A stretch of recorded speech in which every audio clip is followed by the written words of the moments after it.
We are really pleased to be kicking off a new series, a new collaborative workshop series between the Center for Faculty Excellence and the Program for Public Discourse. I'm Emily Bain. I'm representing the Center for Faculty Excellence. I'm joined by Kevin Marinelli, who's representing the Program for Public Discourse.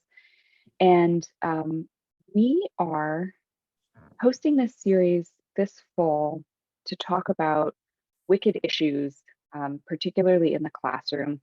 And we'll start off today with our guest speaker, Martín Carcasson. And Kevin will introduce him in more detail here in a moment, talking about kind of a framework for ways to think about these really thorny issues that seem to pit values against each other and that are, have no clear solutions and are hard to figure out, the kinds of things that we all want to grapple with, might feel overwhelmed by, and that our students might particularly be poorly equipped to get any traction on.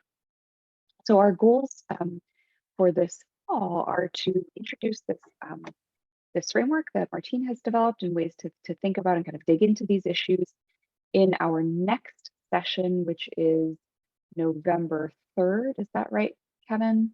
It's also maybe a Thursday, which is a November 3rd, same time. And then finally wrapping up in December, early December, we'll have our third session. And in the second session, Kevin and I are going to try and pick apart one of these issues, thinking about the apparent kind of conflict or dichotomy between inclusion and free speech on a college campus. And then in the third session, we're kind of hoping that folks to open it up and let people bring the wicked issues that they deal with in their own disciplines and classrooms, and give some time to kind of work through those and see if we can make any headway and increase understanding. So with that, I will turn it over to Kevin to introduce our speaker for today's first event. Thank you, Emily. Good afternoon, everyone. It's great to see so many faces, some returning and some new to join us. And a cat just joined us. I have a rule with my students: if a pet shows up, you have to show him or her to the room. But it's great to be here this afternoon. When Emily and I landed on the topic of wicked problems or wicked issues for our theme this semester, we knew we had to invite Martín Carcasson as our guest lecturer to kick off our series. Martín is professor of communication studies and founding director of the Center for Public Deliberation at Colorado State University, which is one of the leading programs for public deliberation in the country, and one that I often look to as a guiding light.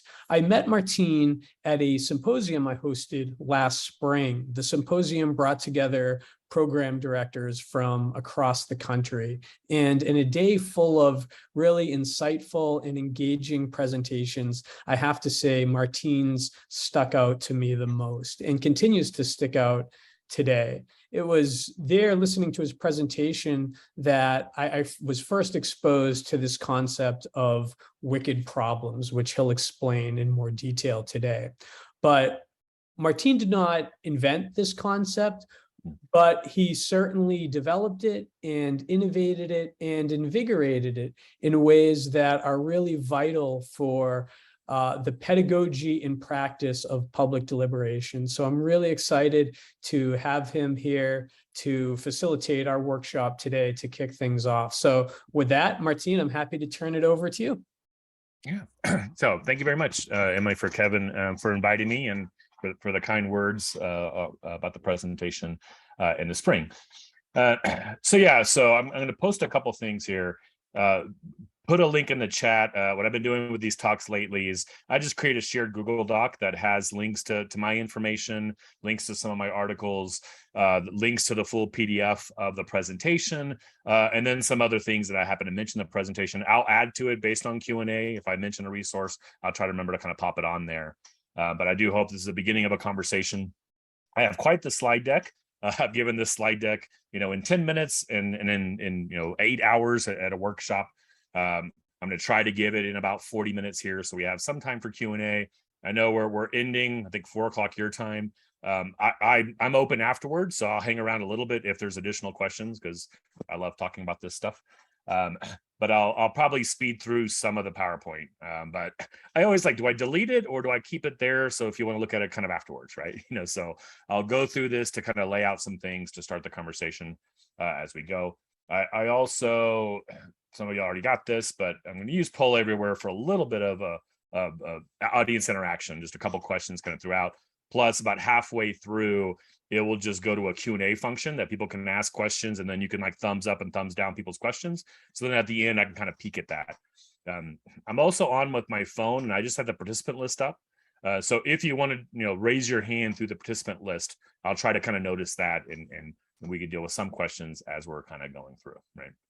Yeah, so as Kevin said, my name is Martín Carcasson, communications professor.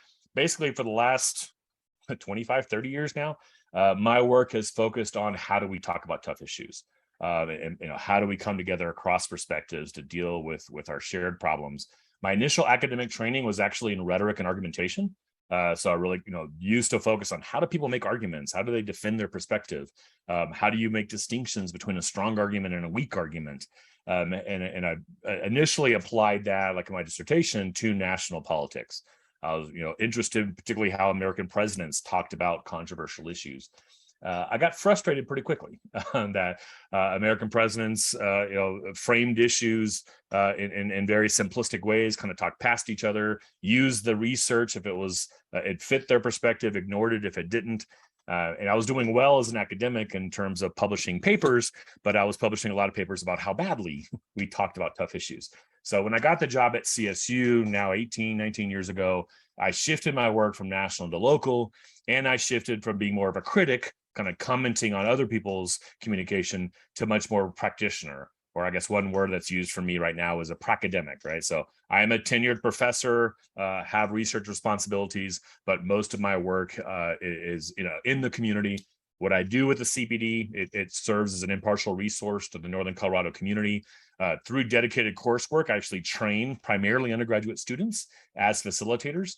And then we actually design and run meetings for the city and the county and community organizations and the university and school districts, all based on this idea that democracy requires pretty high quality communication. We have to have some tough conversations, and I'll get a lot into this today, that our brains aren't wired for, right? Our brains are unfortunately much more wired for polarization and outrage than they are for deliberation or collaboration. So the heart of my work now is basically I'm a process designer. I design processes, particularly designed to not trigger the worst in human nature and actually tap into the best of human nature to, again, help us come together across perspectives to deal with our shared problems, particularly wicked problems, as Kevin set up pretty well, right? So this is the first question I asked. Hopefully all y'all got a chance to get on here. So here are the results. I've been asking this question to a variety of groups. I work a lot with like city managers and local officials and superintendents and so forth. And this is typically what I get, right? We did have maybe one or two people there pick productive on the bottom. But as you can see, this is a mix of negative terms and positive terms. And almost every time I ask this question, every single negative term tends to get picked the most, right? So on this, polarized and dominated by a few loud voices, the top two. So this is one just quick way to show the focus of my work is changing this, right? And I do see it generally as a kind of a two-step process. The first step is stop doing things that tend to incentivize or at least set up these negative terms. And unfortunately, many of our public processes do that. And then the second step is if you replace those with processes actually really designed to spark very different and improve conversation, then you can really move the needle, right? And I will say, I know this is more of a faculty audience. Most of my work is in the community, but I think you'll see numerous kind of things that fit into classes, and I'll try to make those links as we go, right? We've certainly, if people want to talk about it more afterwards, I obviously have my facilitation class that I train students, but then we've also developed other classes around these ideas. And particularly, I've transformed our old debate class into a deliberation class that does things quite differently as we're kind of going through, right? But I think you'll see a lot of application in terms of how to run discussions, what kind of assignments you might ask your students to do, right? Pull this up. These are just some of the topics that we've done in the last, I started the CPD in 2006.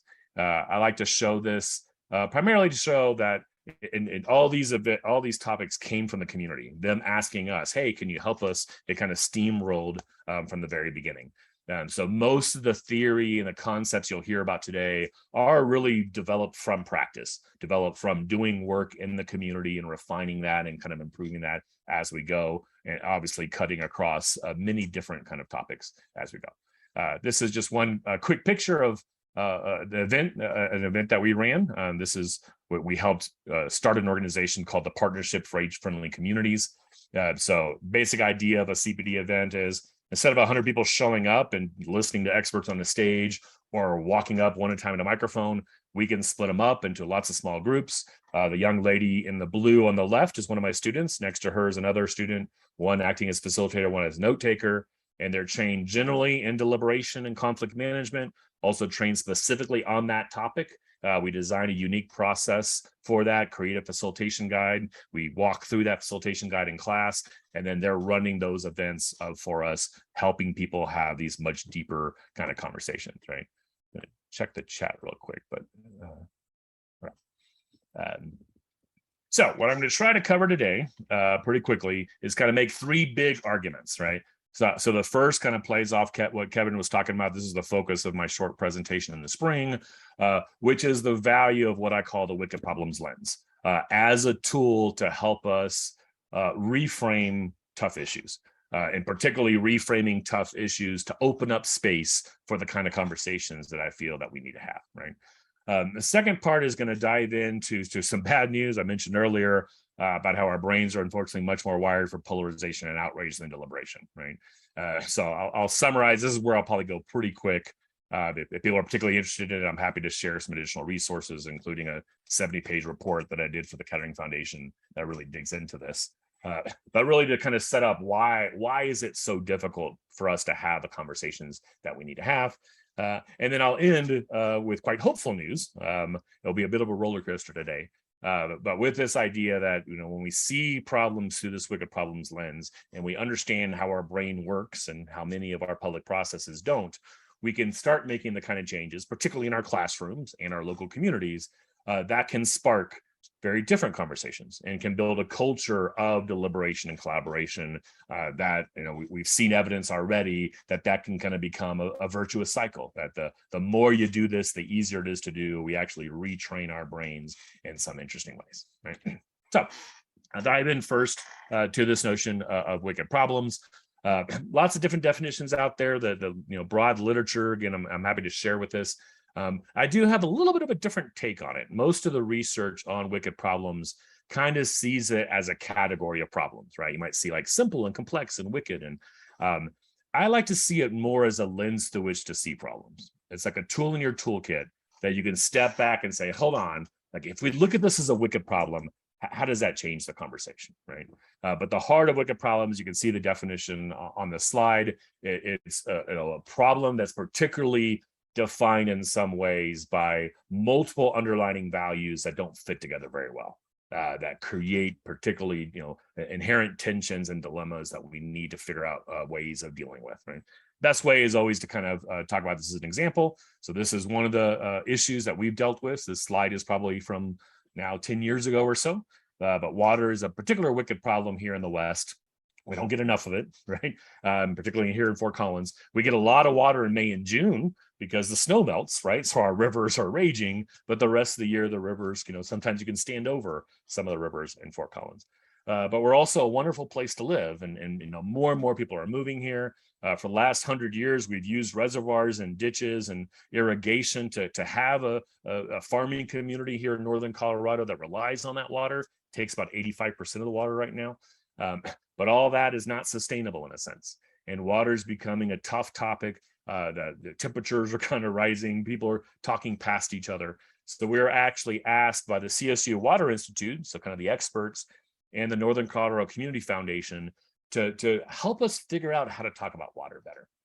So these are one of the tools that I do a lot. It's also a great assignment for students to do as they're kind of exploring issues. I call this a basic wicked problem slide. And a lot of my work is try to making sense of the noise out there. There's so many ways for people to express their opinion individually out there. whether that's on Facebook or social media or comments on a newspaper or one at a time on the microphone at city council or emails. So we have all this data, all these individual opinions out there. But we rarely spend the time to make sense of them and actually develop mutual understanding and engage the tensions between them. So what I do is I try to make sense of all that noise, engage all this public discourse that's out there. And this is one of the ways I create frameworks to kind of try to summarize it. So this one is trying to capture, here are 9 things people really care about when they talk about water in Northern Colorado. And this kind of reveals a wicked problem in 2 different ways. One is if you look at these boxes one at a time, these are all good things, not equally good, right? I'm not saying, hey, these are all just, but generally you want to frame it as reasonable people could care about these things, right?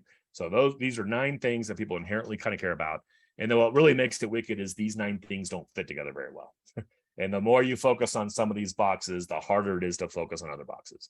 And that's the heart of my work, is the conversations we need to be having is about the tensions between these things. How do we negotiate those? How do we kind of work together? But that's really complicated because, people define these differently. People certainly rank them differently. And that's the heart of why democracy is so difficult, right? But I try to spark 3 different kind of conversations with my work, again, in my classroom and in the community. So the long-term conversation is kind of a balancing one. Like, how do we, again, negotiate these tensions and kind of get them in a pretty good place that we will have significant kind of quality of life in a sense. Part of this is the realization that there isn't really a solution to wicked problems. If problems are defined by multiple underlying values that don't fit together, we're never going to find the perfect solution. We're never going to implement a technical solution. The problem's gone. It's going to always be this ongoing process of tweaking and balancing and kind of shifting in a sense, right? The second conversation is this recalibrating. It's when we realize that maybe one value is dominated too much, or one value has been left behind, or maybe a new value has been introduced that we have to reconsider kind of how things fit. So this is a kind of conversation that allows for activism, allows for very strong opinions and the need for change and to impact the status quo because things really need to change in how we think about things. And then the third one, the kind of short-term ideal, is this transcending conversation that we can get really creative and innovative and maybe tap into technology to find ways of transcending attention, to create win-wins and to kind of work together. So I want these 3 conversations, those seem to be the most valuable to help us move the needle on the issues that we care about. But unfortunately, these are not the conversations that happen naturally. The way our brains are wired, the way many of the loudest voices that dominate our conversations, they much prefer to pick one value at a time and frame it as, I care about this value, and then define people that disagree with me by what they're against, right? Monica Guzman, I'll pop this on the resource page, works for Braver Angels, does conflict management stuff, but she's got a great new TED Talk and a great new book, but talks specifically about that, about how we love to define the people that we disagree with by what they're against, right? Rather than really kind of understanding what they're for, which would, naturally bring out attention. So here are just some other ones. I'm not going to walk through all these, but just if you're interested, this one we did out in Steamboat Springs in terms of food. Again, the same idea is one at a time. These are all good things. They just don't fit together very well. So how do we spark the conversation about negotiating those tensions? Healthcare in many ways is complex. But another way of thinking about it is we want these 3 things, and these 3 things don't fit together very well, right? This is a process that we ran for downtown Fort Collins, which is a wonderful place, but it also is a place that lots of people want different things out of it, right? So we actually ran a process that we were from a survey of 3,000 responses. We reported out, this is what people cared about. And then we ran a process of people, hey, what do you prioritize? And, sharing with each other and talking about how do we figure out the best way to balance these things. Universities always have fun with parking, right? So this is one that we did in a parking process. This is one that we did recently. We got hired by the Platte River Power Authority, which is what produces electricity here in Northern Colorado, to help them with their, like every 5 years, they have to do a big plan. But you see their mission on the bottom. Their mission was set up almost perfectly as a wicked problem, because their goal is to provide reliable, environmentally responsible, and financially sustainable energy, right? So this notion that they wanted to be reliable, they wanted to be environmentally responsible, that's a wicked problem. Each of those individually are great things. Unfortunately, right now, they don't fit together very well when you look at electricity, right? The things that are mostly environmentally responsible are often not very reliable, and right now they're still pretty expensive. We're getting further and further with innovation that's helping us transcend those tensions, right? But we frame the entire kind of engagement as, okay, how do we negotiate these things? How do we prioritize these things and move forward? And then the concept of the triple bottom line is one that the best kind of example of the transcendent option, right? Single bottom line is profit. What corporations are supposed to kind of deliver to their stockholders. One fascinating part of this is that the whole notion of a triple bottom line was initially developed by environmental activists that realized that, if it's the environment versus the economy versus the developers in this adversarial process, like, we're going to lose, right? Because they have a lot more money and power. So developing the idea of a triple bottom line was, let's not demonize profit. Let's not, let's say, yes, that's important. But we also have to care about the environment. We also have to care about people, right? So those three, again, each of them are great. They just don't fit together very well. But here in Colorado State, Northern Colorado, green jobs is a huge part of our economy, and a well-paying green job is good for people, good for the environment, and good for the economy. And we've transformed traditional adversaries into collaborators, right? And that, in some ways, is the ideal way to kind of shift and work together on our shared problems, right? This, I think, only one more after this of just kind of examples of wicked problems. This one I do a little bit differently. This is thinking about how communities responded to COVID. COVID itself, in some ways, might be more of a technical problem, right? But how communities respond to COVID in terms of mandates and shutdowns and so forth got really wicked really quick, right? You notice on this one, I actually center public health and make it a larger font. I'm implying with this wicked problem slide that we have to prioritize public health. That has to be the most important value or concern. But I also recognize these other values that came up in those discussions shouldn't be dismissed and certainly shouldn't be ridiculed, because we know from the social psychology research, ridiculing people doesn't tend to work. It tends to backfire and they dig in, right? But if we had started the conversation from the beginning of how do we prioritize public health, while also at least kind of recognizing the importance, trying to mitigating the impact on some of these other things, it might have been a different conversation, right? But again, a lot of the dominant voices were framing it as public health. Anyone who disagrees with public health is either just anti-science or doesn't care about grandma, defining people by what they're against, which undermined the conversation and the trust that we needed to take on that issue, right? The last real quick one I'll do, and I'm falling behind, so I'm going to skip ahead here in a second, but pulling from the preamble of the Constitution, there's some pretty big values in there. If we translate those values into kind of more modern terms, one of the big arguments I make in my classes is, democracy itself is a wicked problem. We've got these, just with these 5 values, again, each one at a time is pretty strong, pretty important. Most people would agree with them, depending on how you define them, obviously. But the reality is, on so many different issues, there's lots of tensions between these values. And it's hard to focus on one of these values without kind of undermining one of the other ones. So again, the heart of democratic decision-making, the heart of working together in diverse communities, from my perspective, is about recognizing those tensions and recognizing the need to figure out ways of working together to best negotiate them, right?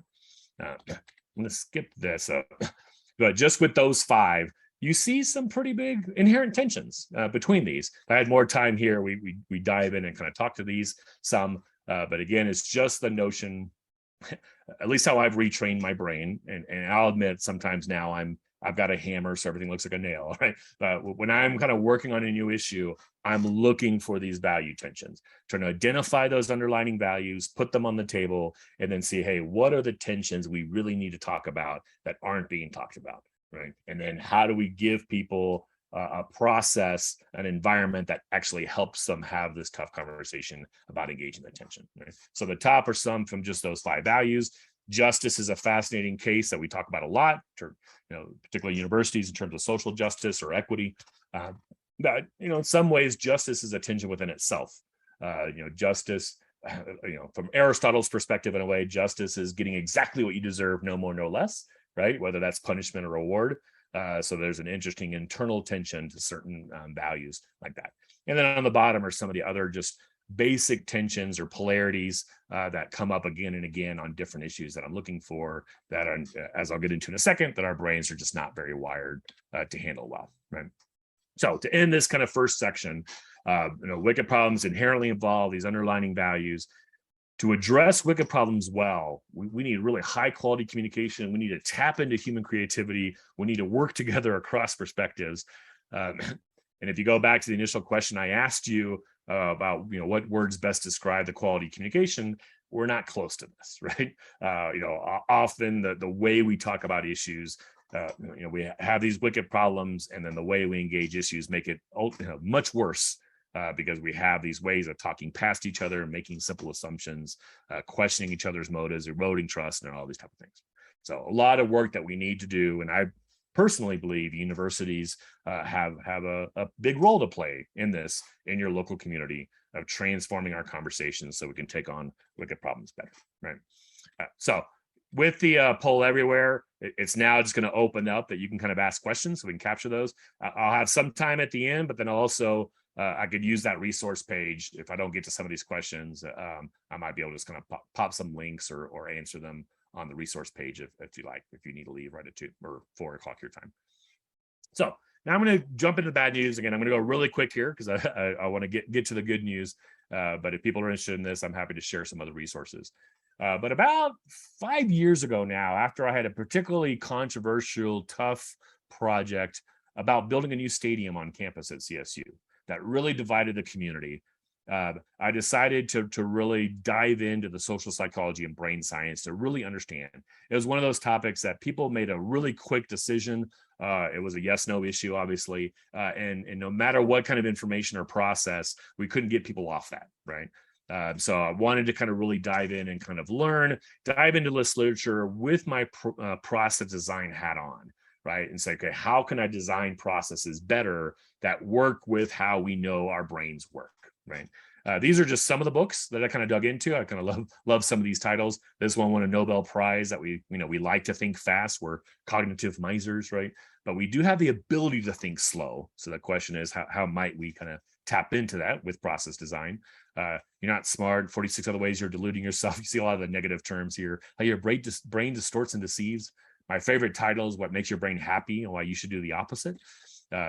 Jonathan Haidt's work is pretty popular out there. He's got a lot of good TED Talks, kind of challenging, kind of thinking about how conservatives and progressives think, work different ways. This is one of the classic books, I think it was written in the mid-90s, about why people hold on to bad information, even though all the research shows that they're wrong, right? I know when I mentioned this one to city managers, you see a light go on, right? That they realize how often that's coming up in different issues. Tom Nichols' work is really looking at the role of expertise and how it's being undermined now. This is a newer one that I dug into. Most of this work's about 5 years ago. This is one I read recently that does a particularly good job of explaining, he frames it as my side bias, makes distinctions between that and confirmation bias that some of you might be familiar with. But what was particularly important about this book is he makes the argument that with a lot of other biases, the more intelligent you are or the more educated you are, the more likely you are to control the bias. With my side bias, that's not necessarily true. Sometimes the more educated, the more intelligent you are, the better you are at finding arguments that support your perspective, the better you are at refuting arguments that challenge you, right? So it's almost more of a problem sometimes within academia in some senses, which I think sets up a particular challenge for us. But for all this research, here are some of the kind of key themes, starting with the bad news. I'll get to some good news later. But I will say the bad news is more dominant, right? Again, our brains are more wired for polarization and outrage. So some of the key themes from some of this research review: we crave as humans certainty and consistency. Once we make decisions, our brains want to protect that decision and defend it in some important ways. We're suckers for the good versus evil narrative. We are narrative creatures in many different ways. And one of our favorite narratives is a simple good versus evil story with a hero and a victim and a villain. And once we decide who's playing what character, our brain works overtime to kind of, confirm that assumption and see people's actions through the lens of those kind of three characters, right? We are groupish. in the popular culture, we hear tribalism a lot, political tribalism and political tribes. I prefer Haidt's term of groupish, both because it avoids, tribal is a little bit more of a complex term, but also because it also identifies that we're actually not that selfish as humans, right? We're not individualistic. We are designed to be in groups, designed to be in teams. There's a lot of good from that, and there's a lot of bad from that. And that question of how we deal with that. Humans are very apt to see things in terms of us versus them, right? And some of the worst things humans have ever done is we define a them and dehumanize the them and justified atrocities, right? But some of the best that we've ever done is to tap into that empathy, to tap into us, right? So how things are framed and how those identities are triggered is a huge part of the kind of conversations we need to have to deal with our shared problems. Our shared problems kind of tap into the us there, right? And then fourth, in terms of an argumentation scholar, those three things really lead to how bad we are at argumentation, right? That our brains are very good at filtering and cherry pick evidence to find our perspective. And again, to confirm. So here's where I'm going to go really fast, but in my report, if you're interested, I walk through these 5 stages of motivated reasoning. These are like chronological stages. You'll notice the terms 5 years ago when I was doing this work, most of these terms you'll see on the right side of the screen were pretty brand new. I imagine most of you on this call are pretty familiar with them now, if you weren't familiar with them before. But you see these biases on what we expose ourselves to, where we're getting information from. Probably the most important is the biases of how we interpret information once it actually gets to us. We're really tough on information that pushes back on our perspective, and we're really soft on those that fit it. The backfire effect is some really scary research. They're still trying to figure this out, so it's been overstated at times. But some evidence in a sense of, if I'm trying to convince you you're wrong, in some ways, the stronger my argument, the more you'll backfire, right? The more you'll find a flaw in the argument, and you're convinced after the exchange that you're even more right. It's just more and more evidence that supports the claim that facts aren't going to save us, right? Facts in a overly adversarial environment don't work as intended, right? So a lot of my work is, okay, how do we change our political environments? How do we make space so then facts can matter again, right? As we go through. Skip this a little bit, but then how we remember information based on stories that we put together that has some biases, how we make decisions. We're picking heuristics, or particularly, picking specific rules, but we're picking and choosing those rules based on how they fit us. And then even how we remember, we're much more likely to remember the anecdote that fits our typical narrative, right? One way to kind of summarize all this is our brains are just really, really good at getting any new information to fit within an existing narrative, rather than to allow new information to challenge that narrative. And you see how events happen in the real world, how different sides of an issue or politics can kind of interpret that event in so many different ways that they always come out, sure that they're right. But this all leads to kind of a key point that our brains are very bad at value dilemmas, tensions, and tough choices. So the summary so far, I've been talking for about 30 minutes, right? I've really made 2 arguments. One is trying to make the case that the best way to talk about tough issues is to frame it as a wicked problem and to identify those tensions and paradoxes and put them on the table.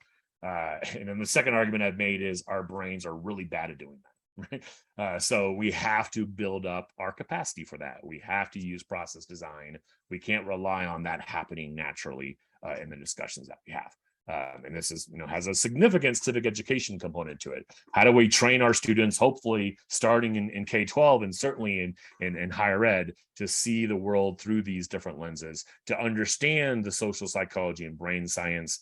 I do believe the more you know about this, the more you can inherently inoculate yourself against some of these kind of worst impacts of it, and you start controlling these things, right?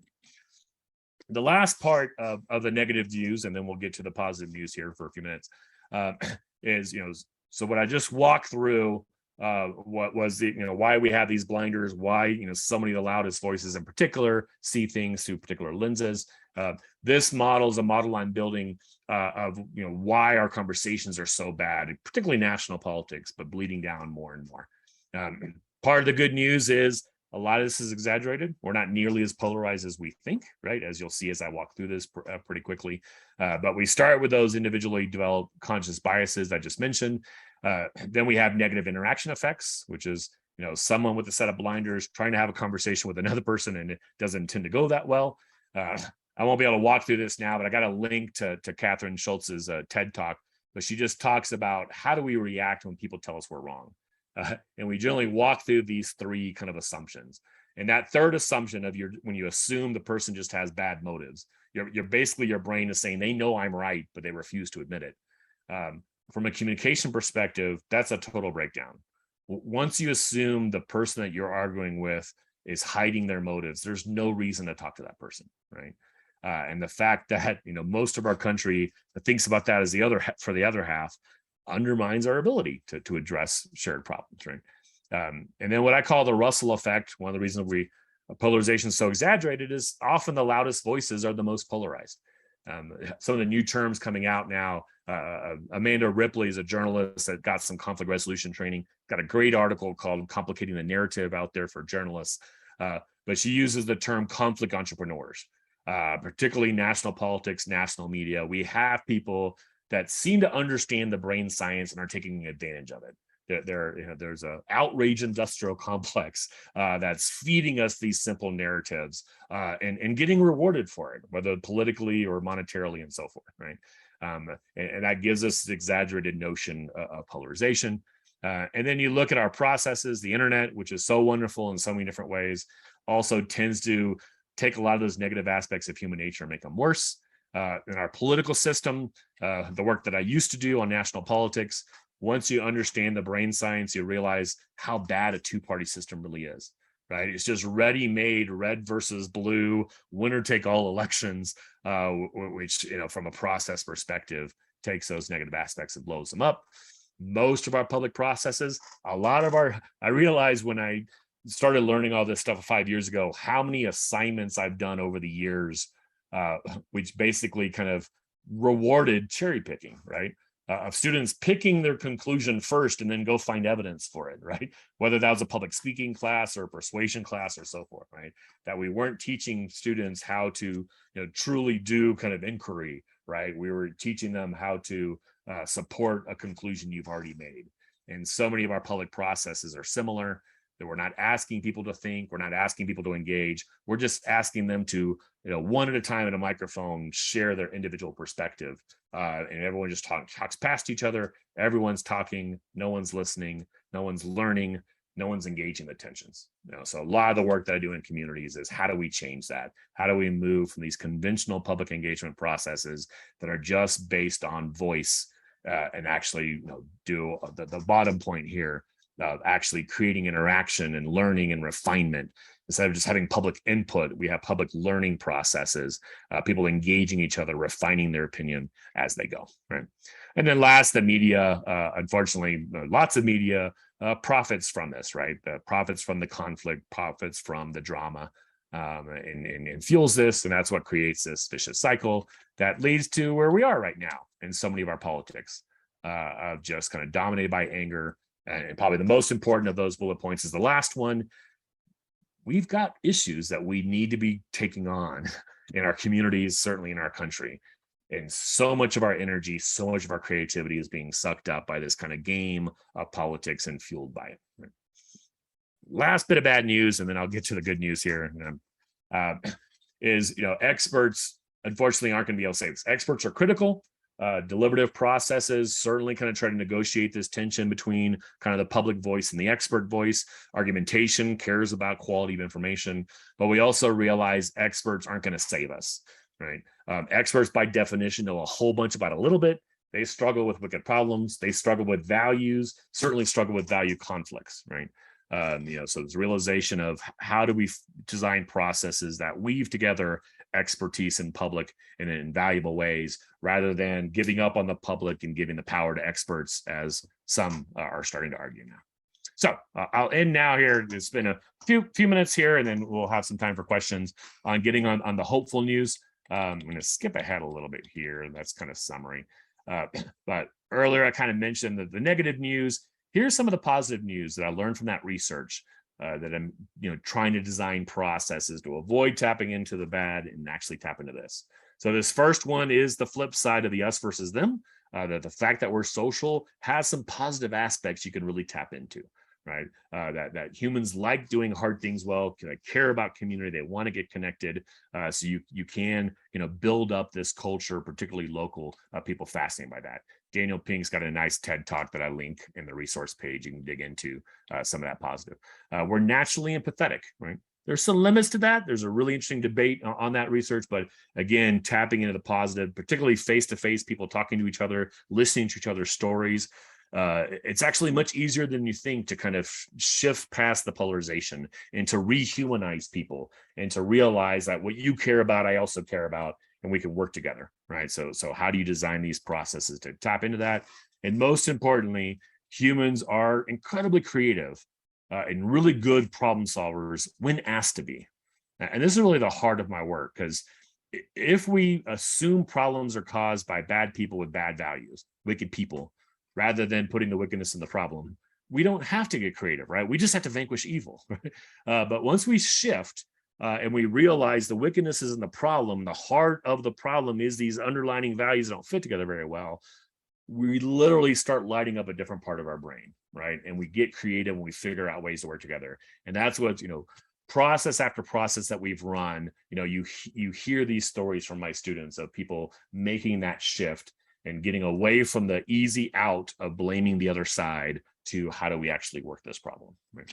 And then lastly, while I said the negative is easier to trigger, the good news is our brains develop and can change. Right. So individuals can develop different habits, organizations can develop different habits, and eventually communities can to tap into this. Right. As earlier, I kind of argued that facts don't change minds, particularly when we're so adversarial. We do know from the research what changed minds is having a genuine conversation that you've had, someone who thinks differently than you, but you have some sort of trust and understanding. And the heart of what I try to do with the CPD in our events is create opportunities for this. Create these wonderful aha moments that my students will tell me about, right? There are people that disagree and they're at odds at the beginning, but then at some point in the conversation, they're just like, oh, that's why you think that way. Like, you make sense to me now. I still disagree with you, right? I still like my position better than your position, but your positions, I understand it now, right? I can work with that person. I can collaborate with them. I can, and you're shifting the conversation in some important ways, right? So deliberative engagement, my field's very interdisciplinary, very extradisciplinary, a lot of practitioners in the world, but it's all process design people. We know so much from multiple fields about how to deal with these different kinds of problems, how to bring people together. It's just sad how little our political system really inherently taps into these things, right? Our political system is primarily kind of more of an adversarial model versus a deliberative model. This is one slide I created at a conference many years ago, knowing this as faculty, right? So I'm in a communication program, but when I go to deliberation conferences, people from all over the campus, linking to this idea of deliberative democracy and collaborative governance and deliberative engagement processes in multiple ways. But it's also very much organizations, practitioners out there. The National Coalition of Dialogue and Deliberation on the top left, NCDD is kind of one of the big umbrella groups. The Bridge Alliance is another one, just thousands of organizations now that see themselves in this impartial role to kind of help us come together across perspectives in productive ways and using process design to help do that. And so obviously the more we can incorporate these inherently into our classes, I think the better. So a lot of the work that I try to do is to create these 4 shifts. So as I mentioned earlier, shifting from the easy assumption of wicked people to putting the wickedness in the problem. And I'll say now that I'm not saying there's not wicked people, right? I'm not doing a both sidesism, false equivalence, everyone, a lot of issues that we take on, kind of like the electrification, there are truly wicked, right? That there's values on different sides and they don't fit together and we really have to figure out how to do it. There's other issues that I deal with that it's pretty clear one side has much better arguments or much better value hierarchy than others. But I still believe there's such pragmatic value to deliberation. Because if we just stay in the adversarial model, it doesn't matter if your side has better arguments, because the quality of argument, the quality of facts doesn't matter when we're all screaming at each other, right? And I know from the research that very few people self-identify as wicked, right? And if you tell someone that you think they're wicked and they don't believe that, they're very unlikely to become less wicked. Right? So a lot of my work is, if we transform our conversations, if we figure out better ways of talking to each other, if it's clear that one side has much better arguments than the other, that it's going to make it much more likely that that gets recognized, right? And if some of the issues that we're dealing with are powerful bad faith actors that are controlling people, I think they love the fact that we're all screaming at each other and facts don't matter. And as we start elevating conversations, it'll be easier for us to kind of take on and change status quo, right? Second move is, transforming from this adversarial model to a collaborative model, because when we're in our adversarial model, we bring out the worst in human nature. When we're in a collaborative model, we actually have much more of a chance to bring out the best of human nature. And for those of you who really care about data and facts and information, when we're in an adversarial model, those don't matter. When we're in a collaborative model, now we want facts, right? Facts aren't going to make the decisions for us, but good information can help us make better decisions. And that's how we kind of shift, right? I'm going to put all this up. So these are some of the main components of the work I do. You see another picture of one of my events on the bottom. But this is how we run events. This is how we try to change conversations broadly. We have a great project now with local newspapers that are kind of taking these ideas. So it's not just at a CPD meeting, but it's more broadly kind of across our whole deliberative system in a way. But how do you frame an issue from the beginning? Most of our events have some sort of discussion guide or backgrounder. This is a huge, I got lots of assignments that students do in different classes and creating that. Researching an issue, instead of researching an issue to pick a side and make a persuasive argument for it, researching an issue to lay out the options, to really understand it, to bring out the underlying values, to lay out the different actors and the different choices people have. Great assignments that really kind of make a contribution to the community in some important ways.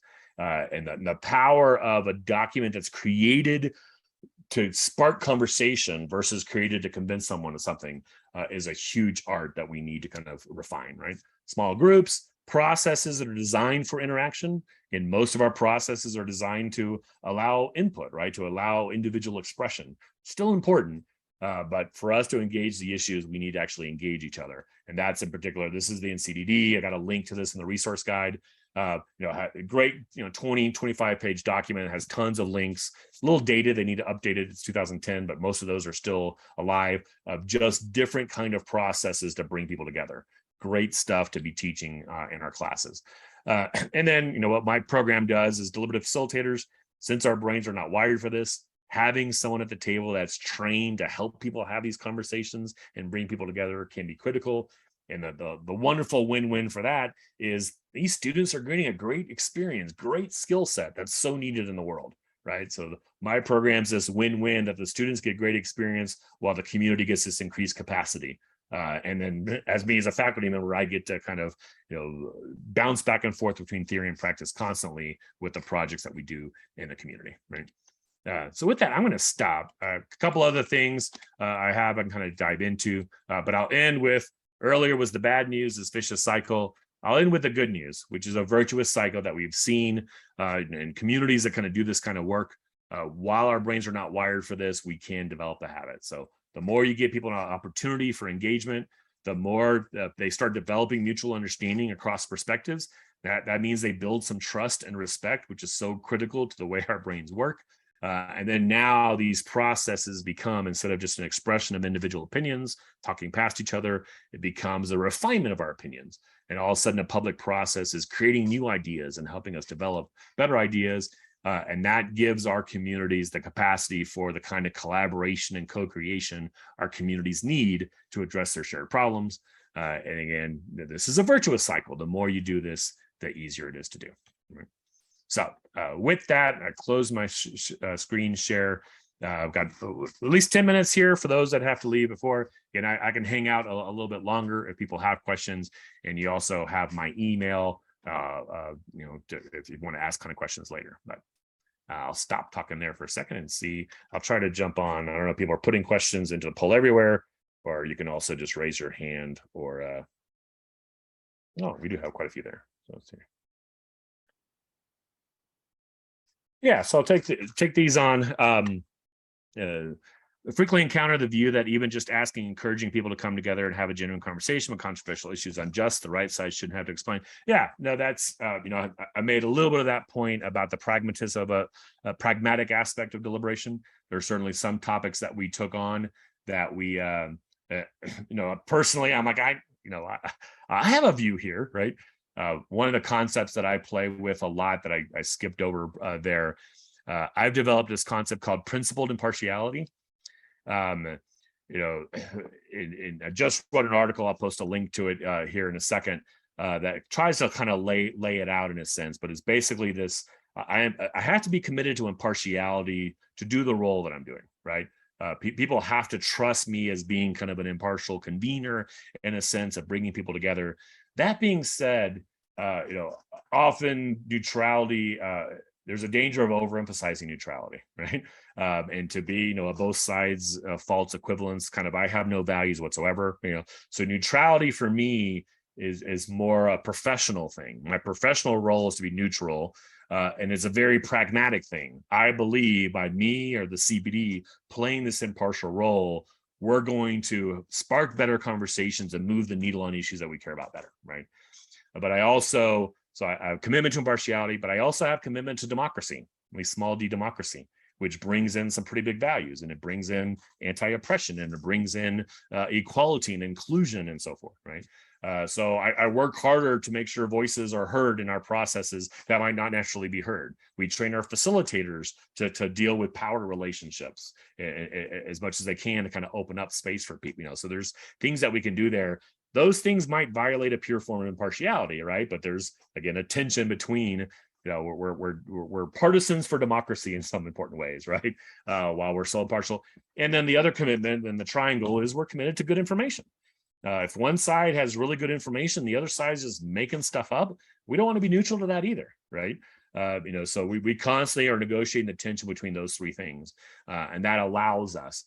That being said, certain issues, kind of implied in your question there, are we expecting kind of emotional labor by certain groups more? And so, so there's very, different strategies that we do for that, right? And sometimes deliberation might not be the right tool for that. So we try to take those things into consideration as we kind of go through. Lucy, do you have a question? Or? Oh yeah, I was just the one who asked that question, and you addressed it sort of in the second half of what you said, but so I'm a philosopher, and in my discipline, there are a lot of controversies where the turn that things have taken is that people just, one side of the controversy doesn't have any willingness at this point to engage with the other side. Like, it's not just, and it's not even just for reasons of, oh, we're worried our voice isn't heard or something. It's really just, no, we are not going to honor the other side by engaging. Like, it's a principled refusal. Like, basically, half of the discipline has given up on the democratic, like, we're going to reason with each other and convince each other with arguments. Even if the level, like the playing field were leveled, and, we're saying like, oh, people who are on the maybe oppressed side of things, you get like twice the talking time or something. No, it's like, no, we're not going to, like, it's now considered, it's basically considered a war where people have said, we are disengaging, we are no longer talking, and it's just a war. We're just hoping that we're winning. It's just now, we're going to scream as loud and vote as hard as we can to defeat you, but we have no longer any interest in reasoning together. Yeah. And so I think that's awful. No. And I like all the stuff you said. I'm like, whoa, let's talk to each other and make everything better. And in practice, I find that once people, like, I do this in the classroom, I teach very controversial topics, and I find that all these students, like, I think they always come out feeling like they benefited. So I think people are just wrong that there is no benefit from talking even about those issues. But I'm like, but how do I convince them once they have taken that stance, Yeah. No, I mean, I think, going back to the vicious cycle, right? That's where it gets to the point of, like, if you're assuming the other side is a bad faith actor, right? That they're not going to change them. They're not playing by the rules. They're not yielding to the force of the greater argument, right? then they didn't, like, why even bother engaging them? The problem is we have to, right?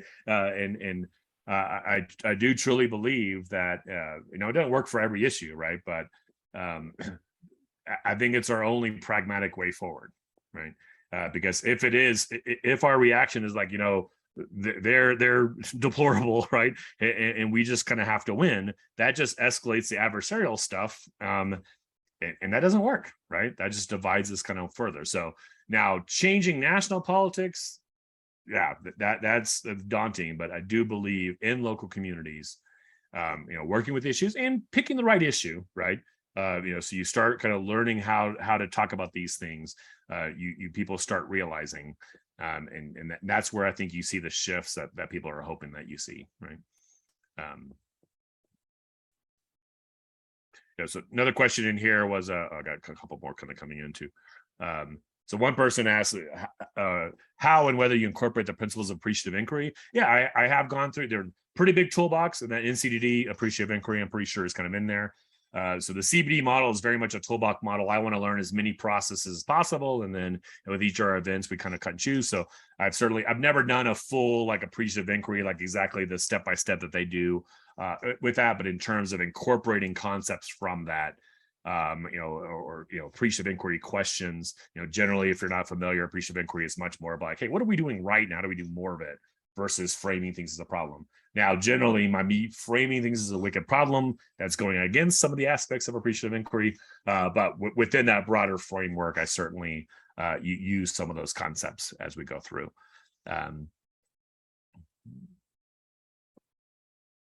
Yeah, so I agree with the statement. Someone says, seems like people are more interested in questioning the motives of others than actually engaging the substance of their argument. And part of it, I'll blame process design, right? Our processes aren't designed to get arguments. One way to think about deliberative democracy for me is you're not just looking at what people want or their perspective, you're looking at why they hold that, right? So a lot of deliberative processes is, I don't want to know like 70% support A. I want to look at, why do you support it, right? How do we get the reasons out there? Because when we actually do a process that's all about sharing our reasons and reacting to our reasons, it's a very different process, and it gets away from just kind of the yes or no. Very similar. People are familiar with Fisher and Urey's Getting to Yes, kind of one of the more famous conflict resolution books. A chapter in there talks about moving from positions to interests. That's very similar to what I do in terms of wicked problems, right? Getting away from what you want, build a stadium or not build a stadium, to why you want it. When you get to the why you want it, and you get to the underlying values, we often agree a lot there, right? Going back to a wicked problem slide, in general, I'll make the argument that in most cases, we all have the same values. We just rank them differently. But and once we realize that, and we struggle with ranking them differently, but that the person we disagree with, has values I care about as well, that starts transforming our conversations in important ways. I can jump on a couple more of these. I know some of y'all, and this was scheduled initially till 4, so if you have to jump off, feel free. But I got a couple more questions on here, or I'm also happy people want to post it on the chat or appear on video and kind of ask as well. Martin, I got a question for you. Yeah. Sorry. You emphasize the importance of design process, and I understand that, but I'm curious what this means outside of these controlled environments where we have facilitators. How can we use this knowledge just to enrich democracy when we don't have skilled facilitators around to design these really thought out processes?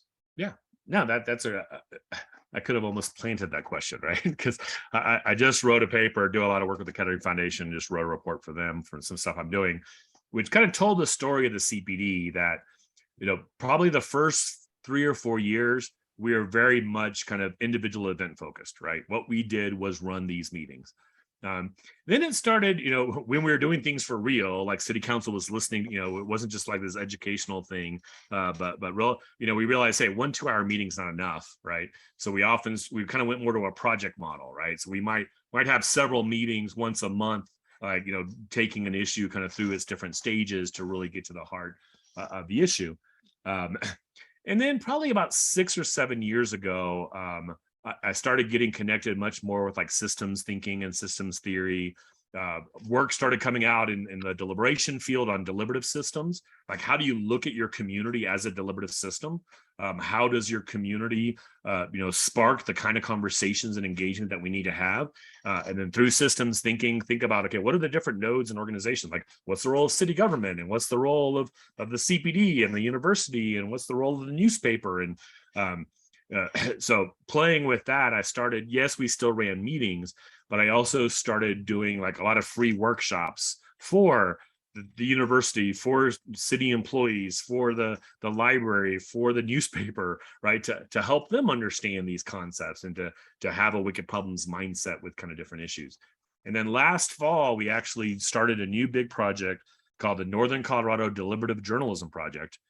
It's a collaboration now between my shop, the journalism department here at CSU, the political science department, the honors program, language, literatures, and cultures, particularly a Spanish professor that's helping us connect with the Spanish-speaking community here in Northern Colorado, and then several newsrooms. So our local, the Coloradan, which is the Fort Collins, it's a Gannett paper, our local newspaper, the KUNC, which is public radio, Fort Collins Public Media. We don't have television news in Northern Colorado. We just get Denver, but we have a public access, which actually has television studios that we can tap into.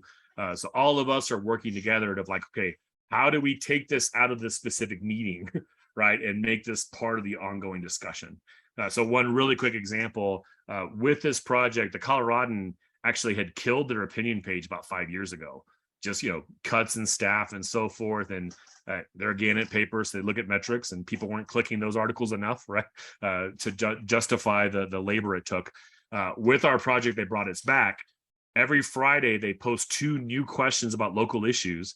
It's in the Sunday paper. All week long, they gather responses to it. My students help analyze those responses. And then they write the next week, they write a summary, right? But we're trying to kind of create an online kind of deliberative forum in a sense, right?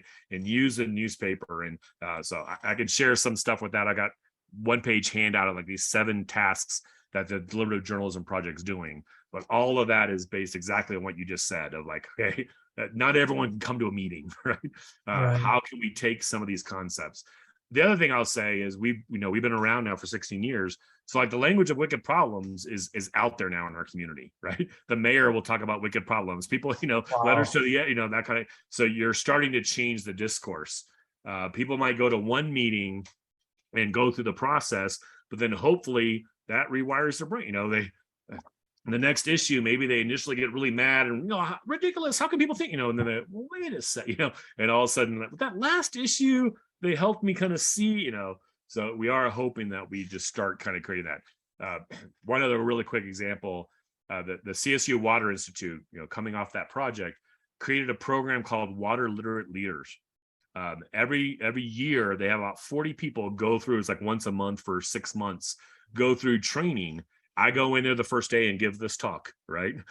So we have more and more kind of leaders in the community that see themselves from a wicked problems lens. And one of the slides I skipped over, but to shift from leadership being, I have a strong opinion and I can mobilize people, leadership, I think our next generation of leaders have to be facilitated leaders. They have to be, their skill set is process design and facilitation, and their superpower is bringing people together across perspectives. So we work with quite a few different like leadership programs to kind of talk about this stuff, right? Hopefully Margaret's still on. I just posted the link to a Google page that I have, just has some of those resources. I'll pop a few others that I know I kind of mentioned in there, right? We can also send that out to everyone who registered. We can send a little follow-up and put that link. Yeah. One person asked, how do I address the cycle of students maintaining community relationships? So the way our program works is, students have to apply for my program. So I do have some quality control. We bring in about 15 students a semester. They take a 3 credit hour class their first semester, which is a regular class. They're there every day, where we're training them, so forth. They start helping with events, but then they all come back for at least a second semester.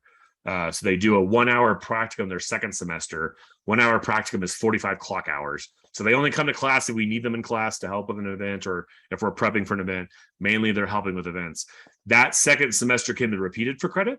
So we have lots of students that stay with the CPD for 3, 4, 5 semesters. So now where we struggle a little bit is we have that class in the spring and the fall, or not the summer, right? But just about 5 years ago, we now have a full-time staff person. She's a 12-month employee. I'm a 9-month employee. So technically I don't work for the CPD in the summer, but we have some projects that go through the summer. So she can kind of help run those projects. While we don't have students taking hours in the summer, they can normally finish hours from the spring or bank hours from the fall if they're around town. So we certainly have a slower or less during the summer. We do have the ability of running an event or two if we need to for continuity to keep these projects. But by having that new students every semester, but we always have returning students, that allows us to always hit the ground running, right? That we always have experienced students that help us, so we don't have to wait for a couple of months to train students for them to do things. We always have trained students available. Well, we're at 4:08 and we have just a handful of folks left. We thank you for hanging out. Does anyone have any final questions you wanted to get out there before we depart? Okay. Well, this was just a really terrific, insightful way to kick off our theme of wicked problems this semester. Thank you, Martín, for being here with us, and thank you everyone who's able to hang out, and hopefully you can come and participate in our next 2 workshops as well. Emily, anything else you wanted to add? No, that'll do it. We'll send follow-up information, so we'll keep the conversation going. Okay, great. Bye, everyone. Thank you.